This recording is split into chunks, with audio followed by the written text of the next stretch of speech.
Asunto-osakeyhtiö Kellotapoli. We have Kellonsoittajakatu, Klokkeringalingatan, 12 staircase here, and this is the last staircase to be found in this residential building. It was built in 1970 by Kone, probably with FS6, which originally turned 50 years old in 2020, modernized in 2007, and the modernization is turning 15 years old this year in 2022. This is modernization 19438. It's going to be inspected next year, 2020. One quick ride. And the interior is still original here. Yeah. That's why we're still taking one ride.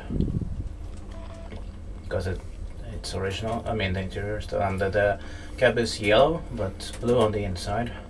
Yeah. Same colors as Sweden and Ukraine. Mm. Interesting, yeah.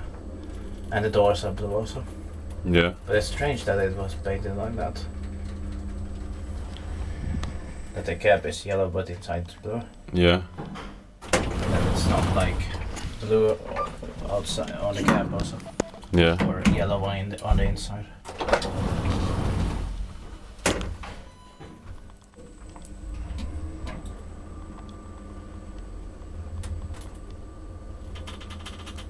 You can still see a little bit through the doors.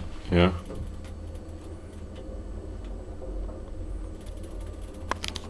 Inspected by Kiva Inspected, maintained by Kone. And we just came from a hospital adventure at Turks. Also has some more, 10 more away to start. Yeah. It was interesting. Yeah. But there's one more later. Yeah. That's